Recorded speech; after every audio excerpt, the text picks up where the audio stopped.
Assalamualaikum warahmatullahi wabarakatuh. Apa kabar semuanya hari ini? Semoga kalian semua sehat walafiat ya. Nah, pada pertemuan kali ini kita masih dengan semangat Indonesia. Kalau pada pertemuan kemarin Ibu membahas mengenai iklim Indonesia, bentang alam yang ada di Indonesia, lalu flora dan fauna yang tersebar di seluruh Indonesia.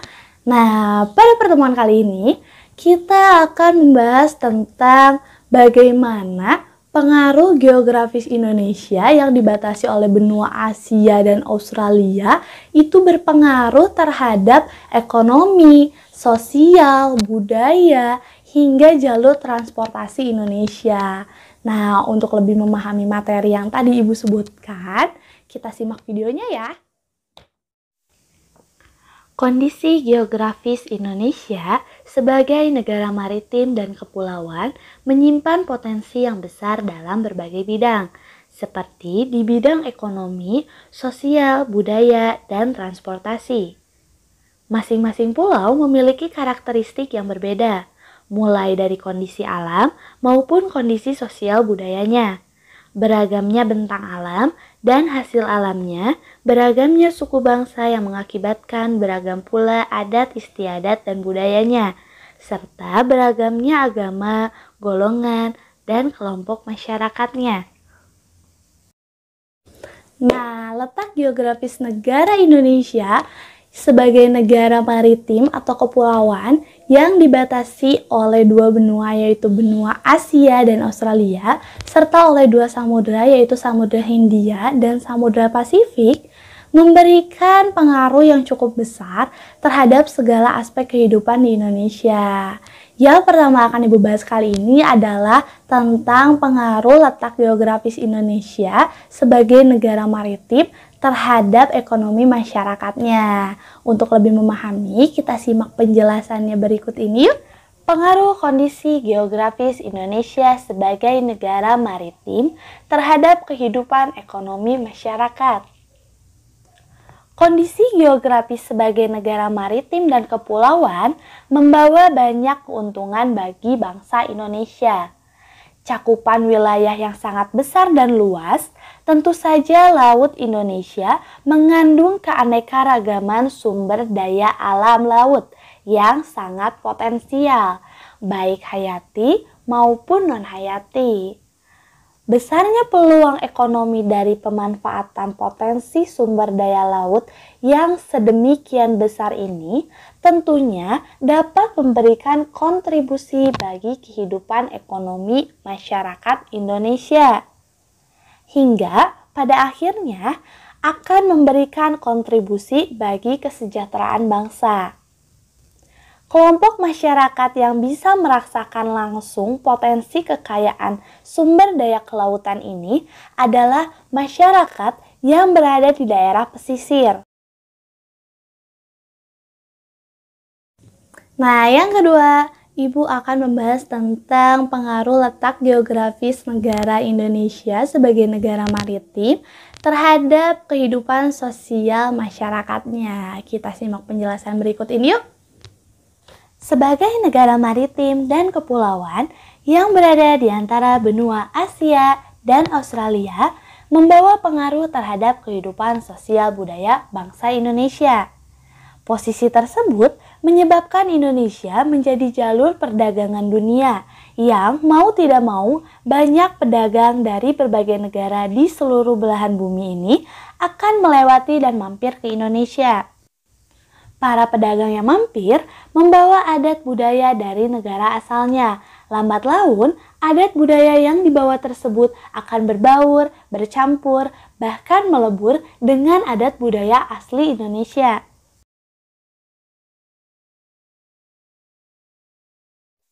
Satu, komunikasi dan interaksi antar penduduk menjadi lebih mudah, baik antar warga Indonesia maupun orang Indonesia dengan warga asing.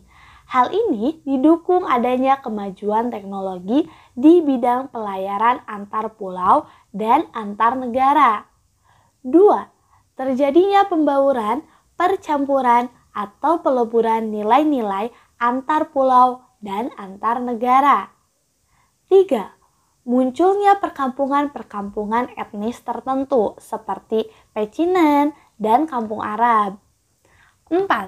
Terjadinya perubahan perilaku masyarakat karena pengaruh masuknya pola dan nilai perilaku dari pulau, daerah, maupun negara lain.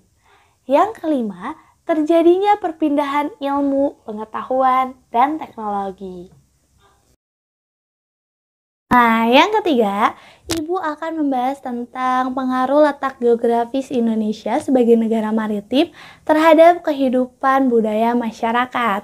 Kita simak penjelasannya yuk.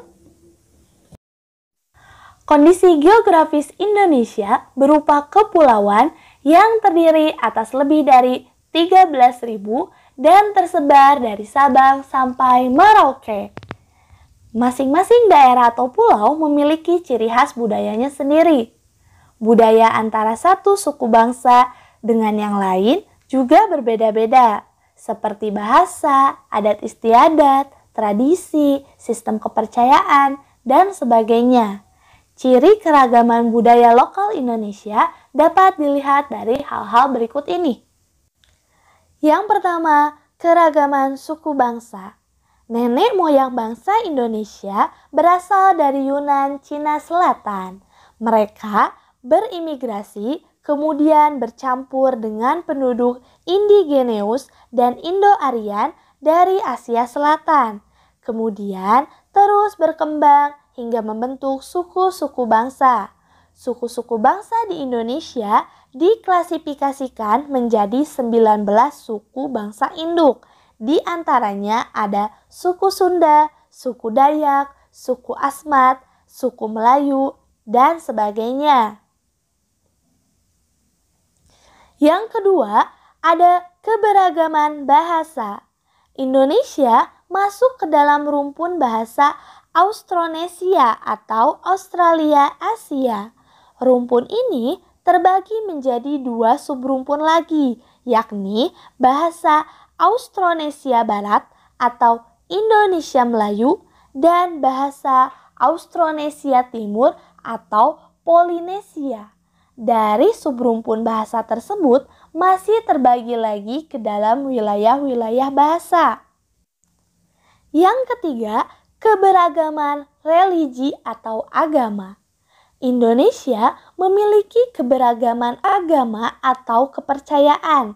Di Indonesia terdapat 6 agama yang diakui secara resmi oleh pemerintah, yaitu Islam, Katolik, Kristen, Hindu, Buddha, dan Konghucu.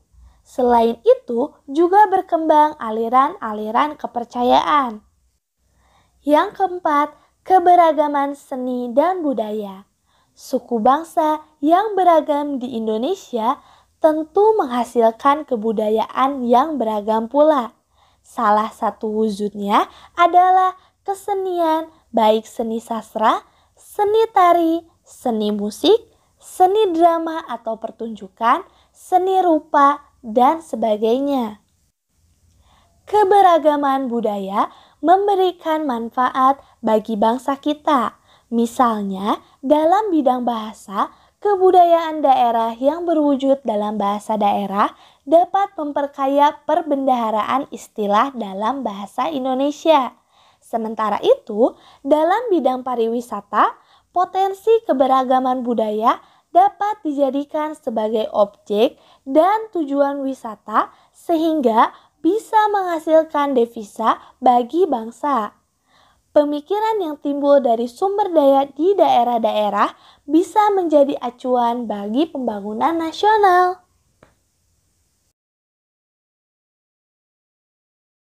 Nah, yang keempat, Ibu akan membahas tentang pengaruh letak geografis Indonesia sebagai negara maritim terhadap transportasi masyarakat. Kira-kira ada transportasi apa aja ya di Indonesia? Yuk kita simak penjelasannya. Wilayah Indonesia yang luas, yang berupa kepulauan dan disatukan oleh laut, sangat mempengaruhi kondisi transportasi yang ada. jalur strategis yang bisa digunakan untuk menghubungkan antara satu pulau dengan pulau lainnya, yaitu dengan jalur laut atau jalur udara. Adapun jenis moda transportasi yang efektif digunakan adalah kapal laut dan pesawat terbang. Moda transportasi kereta api, bus, dan mobil adalah jalur darat yang dapat digunakan untuk menghubungkan daerah satu dengan daerah lain dalam satu pulau. Sarana pendukung untuk pesawat adalah tersedianya bandar udara atau bandara serta lapangan udara. Begitu pula dengan penggunaan kapal sebagai moda transportasi penghubung antar pulau harus didukung dengan ketersediaan pelabuhan yang memadai. Jika penyediaan dan penggunaan moda transportasi antar pulau memadai, maka akan sangat membantu kehidupan masyarakat. Sehingga kemajuan tidak hanya berpusat pada daerah-daerah tertentu saja. Ada daerah yang sangat maju, namun ada pula daerah yang masih tertinggal. Harga barang kebutuhan di satu pulau berbeda dengan harga kebutuhan di pulau lain. Hal tersebut merupakan contoh kecil dampak negatif kondisi geografis bangsa Indonesia sebagai negara maritim atau kepulauan. Adapun dampak positifnya, khususnya bagi perkembangan alat transportasi, adalah terpacunya bangsa Indonesia untuk membangun dan mengembangkan industri pesawat dan perkapalan. Nah, itu tadi penjelasan dari Ibu tentang pengaruh letak geografis negara Indonesia. Ternyata letak geografis sebuah negara itu sangat berpengaruh terhadap bagaimana ekonominya, budayanya, kehidupan sosialnya, sampai alat transportasi yang ada di negara tersebut. Nah, sekarang kalian lebih memahami tentang Indonesia kan? Semakin sayang dengan Indonesia, semakin cinta dengan Indonesia, semakin baik pula diri kita sebagai bangsa Indonesia.